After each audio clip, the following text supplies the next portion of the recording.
কথাটা শোনার সাথে সাথেই ঘরের পরিবেশটা ভারী হয়ে ওঠে। প্রসঙ্গ পাল্টানোর জন্য সবাই অন্য কথা শুরু করে। পরে জোসেফ আর ইয়াসিন বাড়ির সামনে ব্যালকনিতে হাঁটতে বের হয়। জোসেফ জিজ্ঞেস করে, বেলাল কেন আসেনি? সে কি আমাদের খুব ঘৃণা করে? ইয়াসিন বিষণ্ণ গলায় জবাব দেয়, তোমরা কি একজন ফিলিস্তিনির মনের অবস্থা বোঝো?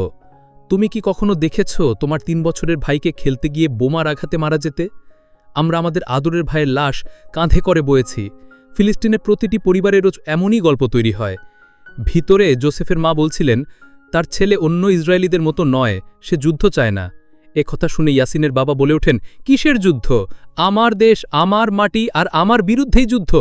জোসেফের বাবা এর উত্তরে বলেন, আমরা সাধারণ ইসরায়েলিরাও নিরীহ শিশু মৃত্যু চাই না, কিন্তু আমাদের নেতারা এসবের তোয়াক্কা করেন না। ইয়াসিনের বাবা পাল্টা জবাবে বলেন, নেতা তো আপনারাই তৈরি করেন।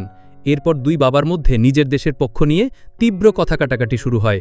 তর্কবিতর্ক বাড়তে বাড়তে পরিস্থিতি উত্তপ্ত হয়ে উঠলে জোসেফের মা চিৎকার করে দুজনকে থামান। রাতে ইয়াসিনের পরিবার যখন বাসায় ফেরে তখন তারা দেখতে পায় বড় ভাই বেলাল বিষণ্ণ সুরে বাড়ির সামনে বসে বাঁশি বাজাচ্ছে। পরিবারের সবাই ভেতরে চলে যায়। অন্যদিকে গভীর রাতে জোসেফ তার বাবা মাকে জানায় যে সে বাইরে যাচ্ছে এবং আজ রাতে আর ফিরবে না। এরপর সে হেঁটে এক বন্ধুর বাসায় পৌঁছায়। ব্যালকনিতে দাঁড়িয়ে সে সমুদ্রের উত্তাল গর্জন শোনে। সেই গর্জন যেন তার নিজের মনের ভেতরেও তোলপাড় করছে।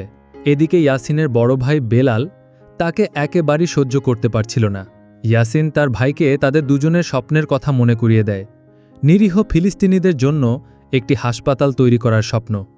সে বেলালকে সব কিছু ভুলে যেতে অনুরোধ করে, কিন্তু বেলাল তার ভাইয়ের কোনো কথাই শুনতে রাজি নয়। এমনকি সে ইয়াসিনকে এখন আর নিজের ছোট ভাই হিসেবে স্বীকার করে না। ইয়াসিন প্রচণ্ড কষ্ট ও রাগ নিয়ে ঘুমাতে যায়।